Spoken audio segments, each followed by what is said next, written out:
క్రికెటర్లలో మాజీ కెప్టెన్ ధోనీకి మించిన వాడు లేడు. అతని సాటి. ధోనీ జట్టులో లేకపోవడం వల్లే భారత్లో పర్యటిస్తున్న ఆస్ట్రేలియా 4వ వన్డేలో గెలుపును నమోదు చేసుకుందని క్రీడా పండితులు అంటున్నారు. ఆస్ట్రేలియాతో జరిగిన 4వ వన్డేలో భారత్ 358 పరుగుల భారీ లక్ష్యాన్ని సాధించినప్పటికీ ఓటమిని చవిచూసింది. మొహాలీలో ఆదివారం జరిగిన ఈ మ్యాచ్లో భారత జట్టు అద్భుత బ్యాటింగ్తో 50 ఓవర్లలో 358 పరుగులు సాధించింది. శిఖర్ ధవన్ 143 పరుగులు సాధించాడు. తదనంతరం బరిలోకి దిగిన ఆస్ట్రేలియా భారత్ జట్టు నిర్దేశించిన లక్ష్యాన్ని 47.5 ఓవర్లలో 6 వికెట్ల పతనానికి ఛేదించింది. తద్వారా ఆస్ట్రేలియా జట్టు భారత గడ్డపై సునాయాసంగా గెలుపును నమోదు చేసుకుంది. ఇలా 4వ వన్డేలో భారత్ ఓడిపోయేందుకు జట్టులో మహేంద్ర సింగ్ ధోనీ లేకపోవడమే కారణమని టాక్ వస్తోంది. పేలవమైన ఫీల్డింగ్ కారణంగానే భారత్ ఓడిపోయిందని క్రీడా పండితులు అంటున్నారు. వికెట్ కీపింగ్, బౌలింగ్ విభాగాల్లో భారత్ తేలిపోయిందని, ఇంకా వికెట్ కీపర్ రిషబ్ పంత్ కీలకమైన స్టంపింగ్ వికెట్ను చేజార్చుకోవడం ప్రస్తుతం చర్చనీయాంశమైంది. రిషబ్ పంత్ స్టంపింగ్ వికెట్ను చేజార్చుకోవడానికి సంబంధించిన వీడియో ప్రస్తుతం నెట్టింట వైరల్ అవుతోంది.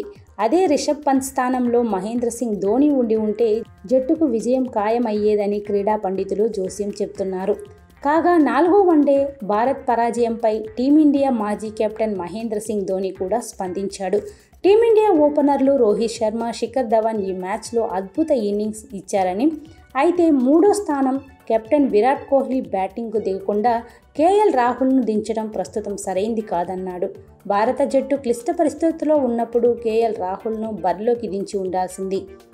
శిఖర్ ధవన్, రోహిత్ బ్యాటింగ్ చేస్తున్నప్పుడు భారత రన్ రేట్ బాగా పెరిగిందని, అయితే కేఎల్ రాహుల్ దిగడంతో టీమిండియా రన్ రేట్ను అది దెబ్బతీసిందని, అదే సమయంలో విరాట్ కోహ్లీ 3వ స్థానంలో బ్యాటింగ్ చేసి ఉంటే భారత్ రన్ రేటుకు ఎలాంటి దెబ్బ ఉండేది కాదని ధోనీ అభిప్రాయపడ్డాడు. అంతేకాకుండా కోహ్లీ దిగి ఉంటే భారత్కు గెలుపు ఖాయమని ధోనీ కామెంట్ చేశాడు. ఇక బౌలింగ్ విభాగంలో 6 బౌలర్లు ఈ మ్యాచ్లో బంతులేసినప్పటికీ ఏ ఒక్కరూ ఆశించిన స్థాయిలో బౌలింగ్ చేయలేదన్నాడు ధోనీ. కానీ విజయ్ శంకర్ మాత్రం 5 ఓవర్లకు బంతులేసి 29 పరుగులు మాత్రమే ఇచ్చాడని కొనియాడాడు.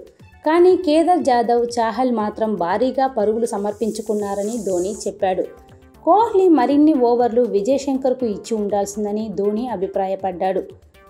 ఏది ఏమైనా ధోనీ లేని లోటు ఈ మ్యాచ్లో బాగా స్పష్టంగా కనిపించిందని, మహీ ఉంటే బౌలింగ్, ఫీల్డింగ్ విభాగాల్లో బౌలర్లకు కెప్టెన్ కోహ్లీకి మరిన్ని సలహాలు, సూచనలు ఇచ్చి జట్టును గెలిపించి ఉంటాడని క్రీడా పండితులే కాకుండా నెటిజన్లు కూడా అభిప్రాయం వ్యక్తం చేస్తున్నారు.